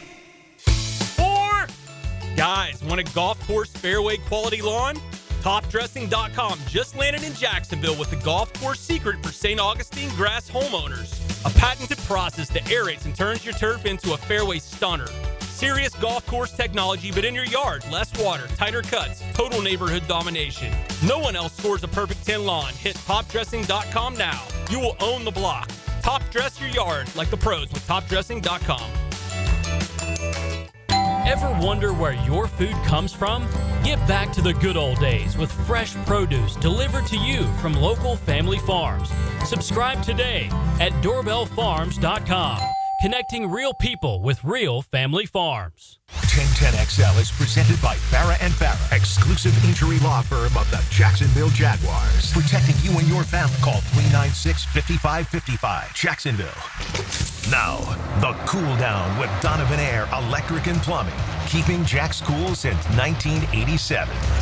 Back here on 1010XL and 92.5 FM in the city of Jacksonville. We are glad you are with us. One division per week leading up to the start of Jaguar training camp. This week, it's all about the NFC East. We will make stops in New York, in Dallas, in Philadelphia. But tonight, let's begin with the Washington Commanders, a team that is coming off an NFC Championship game appearance. Jaden Daniels kind of took over the league last year. What will he do for an encore? Our guy up in Washington is Scott Jackson, formerly of the Ball here in Jacksonville back in the day, but you hear him on the Commanders radio network, also 94.1 FM up in Virginia Beach. Scott, how we doing, man? Excellent, Ryan. Always good to hear from you, and always good to be on in Jacksonville. Hey, Scott, we always appreciate it. All right, let's start with Jaden Daniels. Obviously, it was an interesting offseason. The Commanders went out and added a lot of really good talent, which we'll get to, but certainly the story is going to begin and end with Jaden Daniels. How excited is that city up there for year number 2? Oh, it's crazy. I mean, you just think about the reversal of fortune, right? Like you were the pits of the NFL with Dan Snyder. You know, he sells the team, and the first year was tough. That Josh Harris and his group got the team late on the process. It was July, I think, when it officially transferred to him. So they had no time to do anything. They just let Ron Rivera play it out, which is probably the smartest thing they could have possibly done. Getting themselves that second overall pick to get Jaden Daniels. And this is a city that has been void of franchise quarterbacks, really, I mean, for an extended period of time since Joe Theismann. I mean, that's how far back you got to go. And I know he's like, wait a minute, they won 2 Super Bowls after Joe Theismann. But, the Doug Williams was a short-lived thing. Mark Rippon was short-lived as well. And then after that, it's been the quarterback desert forever. Thought you had something to Robert Griffin the third. After that, it's sensational rookie year. But, of course, the end of it, he got injured. And then all the off-the-field drama with him and his father and his family with Mike Shanahan and Kyle Shanahan. And it was a disaster. I mean, it was like a soap opera. So, yeah, it's been great to see this. I mean, obviously the NFL thinks highly of what's happening here with the way they treated him with the schedule. And we'll find out soon enough if they're up for the challenge, because it's going to be a lot more difficult this year. Clearly, you're not going to surprise anyone. The thing with Dan Quinn, look, I think a lot of people might have even been lukewarm on that. I know we talked about it last year, but my goodness, man, what he came in and did with that organization in 1 year. Jaden Daniels gets all the credit, obviously, but I think you got to give a ton of credit to Dan Quinn. No, he's been great. I mean, and there seems to be a real good working relationship with him and Adam Peters in the front office. And you're right. I mean, he put together a staff. He could, like we saw this with the previous guy, Rivera. He brings in all the former Panther flunkies with him. I mean, Dan Quinn didn't just go out and get a bunch of guys he worked with in Dallas most recently, or and back in his Atlanta days. He didn't bring the band back together. He went all over for the staff. And Cliff Kingsbury, and I think Cliff had kind of a rep for being one thing, and he proved last year that he potentially is not that person that has, can get you off to the fast start and fall to pieces like everybody thought. But, and I think Dan, he's really good with his messaging, his motivation. The players really respond to him. Fan bases responded to him too. And he was definitely not the first selection. I think going into that offseason, it was about Ben Johnson and the Lions, OC at that time is now the Bears coach. And, in the end, I think, sometimes it works out for the best. And I think they've really found themselves a true leader of men here in Dan Quinn. Scott Jackson, 94.1 in Virginia Beach. He's also coming into year number 10 as a part of the Commanders radio network. And Scott's always kind enough to join us here on 1010XL. Talk about not resting on your laurels. The Commanders do what they do, make it all the way to the NFC Championship game. And they went out and they added a couple of Pro Bowlers, a couple of all-pro type players, at least in their past, in both Deebo Samuel and Laramie Tunsil. Let's begin with Deebo Samuel. What was the reaction to that trade? Well, I think people were excited. It's because they needed to add some more. If you look at this team last year, a lot of it you could say is Jaden Daniels, Terry McLaurin, and some smoke and mirrors, right? I mean, you had guys who most people thought were done, like Zach Ertz and Austin Eckler. Brian Robinson is, not considered an elite running back by any means. The other receivers here, Olamide Zaccheaus, Noah Brown, De'Ami Brown, who you guys have down there now. Jamison Crowder, that has to step up on a weekly basis. It's pretty incredible the offense functioned as high as it did. All that being said, so I think you bring in a kind of a joker piece like Debo, who you can do a lot of things with. People are fired up about that. He appears to be motivated. They gave him a little extra money, although he's still playing on a kind of a show-me deal. They brought Wes Welker in here on the staff, even though he's not officially a coach. He's kind of the guy to be the Debo coach in a sense. He was the guy who in San Francisco got the best out of Debo and kept him in the best physical condition. It looks like Debo's taking all that stuff serious, so hopefully that'll stay that way. And the Tunsil deal, I mean, that was shocking, frankly, to see that he was available, number one. Number two, that they were able to get him without giving up a one or a two this year, which was huge. And, and then still doubled down on that offensive line in the draft, going with Josh Connerly from Oregon in the first round. You got to protect your number one asset, which is obviously Jaden Daniels. So I think, they didn't rest on their laurels. They know there's still a very large gap. When the Eagles are at their best and healthy versus the Commanders at their best and healthy last year, there was a large gap. And I think we saw that on display. Granted that this team normally doesn't turn the ball over as often as they did in that championship game. But I think it was, they didn't, they weren't going to just come into this year and feel satisfied. Like, okay, we just got to tee it back up and we'll be good. They knew there's a lot of positions they need to strengthen. We talk about the talent on offense, Jaden Daniels, Terry McLaurin. We mentioned Debo Samuel, Laramie Tunsil. What about the defensive side of the ball? Obviously, the NFC Championship game was not a good way to end the season and kind of got away in the second half. What have they done on the defensive side? Well, they had a lot of pieces on the defensive front, none of which are going to blow you away. I mean, Dante Fowler, who had a career season here, is now back with the Cowboys. You guys know him well. They kept some people. Obviously, Bobby Wagner returned, which I think was very important. They've had some depth in a lot of areas on the D line and the secondary. With what they drafted Trey Amos, obviously in round 2. They need Marshawn Lattimore to be fully healthy and have a good offseason. And he's also a guy like Debo Samuel that's just, in his case, he's got 2 years left on a deal, no guaranteed money. He's got to show out. They obviously traded for him midseason. Didn't play very much. When he did play, it was just okay. Got flagged a ton. And really seemed to be struggling, with this hamstring injury. So hopefully he's completely healthy for them. I still wonder, what are they going to do to get after the quarterback? Because that really has not been addressed. I don't know if there's going to be a June 1st move here at some point to get a veteran pass rusher or not, or if maybe, it's a scheme thing that Dan Quinn, look, he's very good schematically. They did some really good things last year. They were not good, though, at stopping the run. I think that's one of the major reasons why they went for some of the guys they went for, like a Dedrick Wise, this offseason, and some of the other defensive line pieces they brought in here. So I think we'll find out early, if that's all going to be solved. They lose John Allen. Obviously, they had to make a decision there when financial was a lot to do with it and health for him.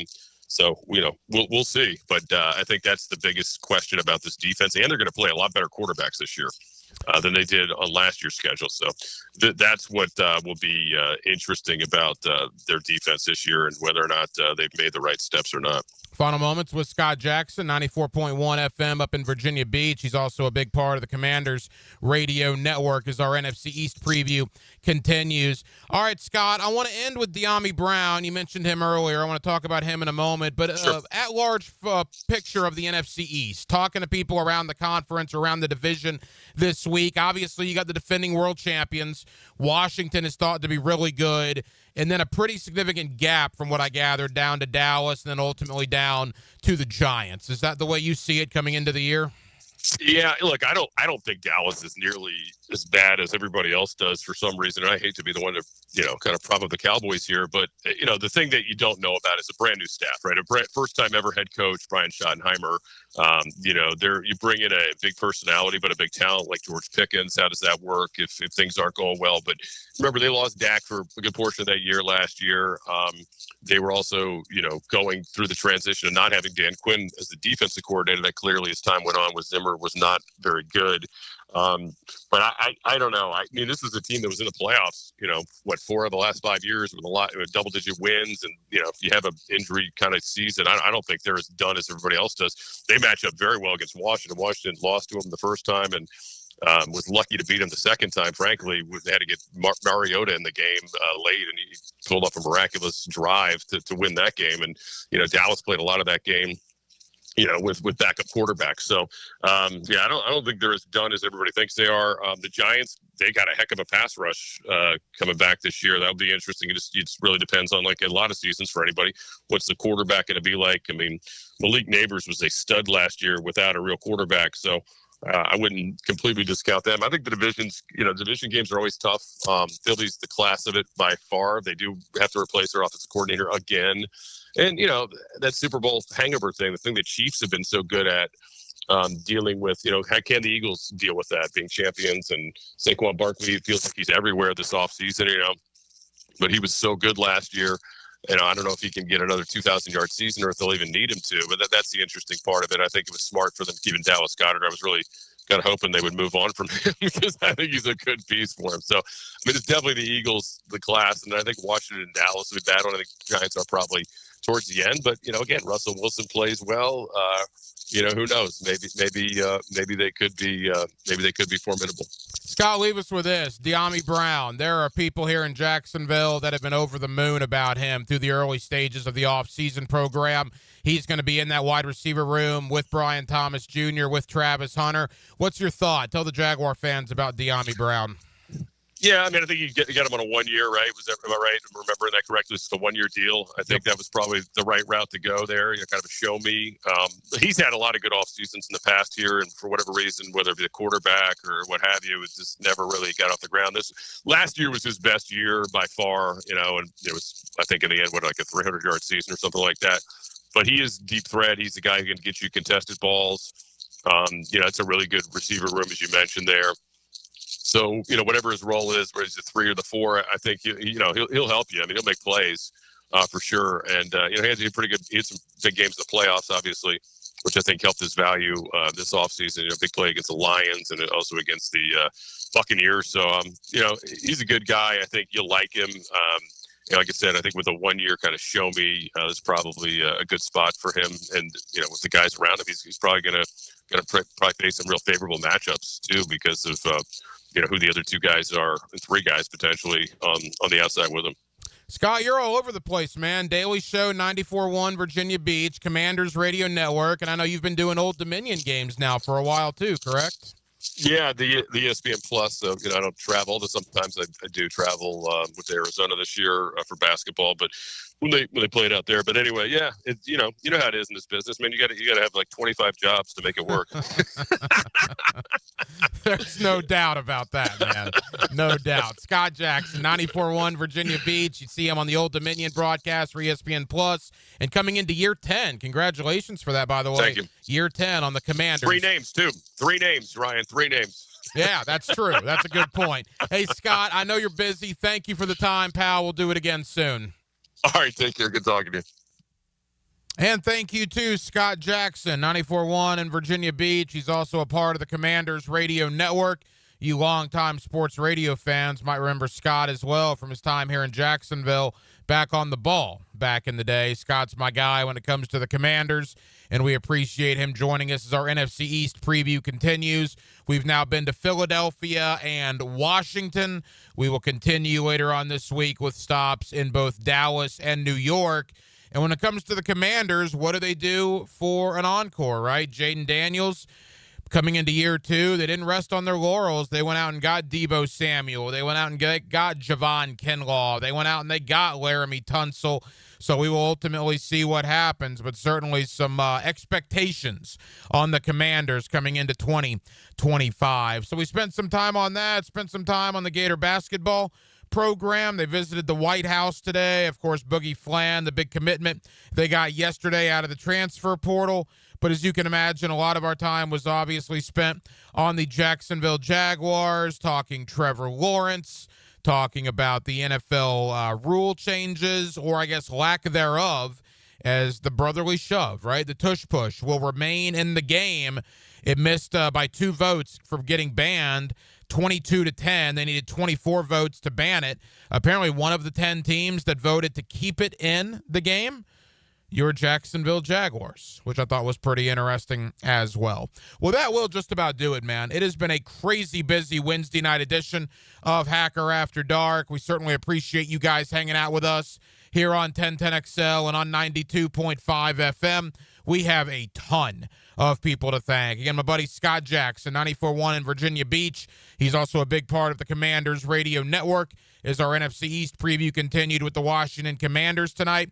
Thank you to Neil Blackman, host of the Florida Basketball Hour. You also catch Neil's terrific work at Saturday Down South as we talked about the arrival of Boogie Flan and what that means for Gator basketball heading into 2025 and 2026. Back in hour number 1, Cody Benjamin, CBSSports.com, stopped by to talk about the NFL owners' meetings and obviously to talk about Travis Hunter, Trevor Lawrence, and the Jacksonville Jaguars.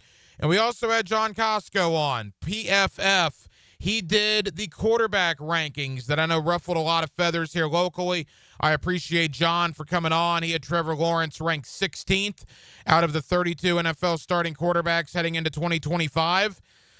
I don't necessarily disagree with that. I mean, you tell me guys that he had in his top 15 when you look at the rankings that you would rather have Trevor Lawrence over based on what we've seen the last year or two. I'm not sure if you're going to find any. Now, I think Trevor's going to have a good 2025, but going into the year, I had very little problem with Trevor being ranked 16th in those rankings. We will be back tomorrow night on a Thursday, and we will do it all over again here on Hacker After Dark beginning at 8 o'clock. Dylan Denmark was your producer tonight. Dylan, great job as always. I'm the hacker, Ryan Green. And again, Jacksonville, thank you for spending part of your Wednesday evening with us right here on Hacker After Dark, on 1010XL, and on 92.5 FM. So for all of us here on HAD, have an absolutely terrific remainder of your Wednesday.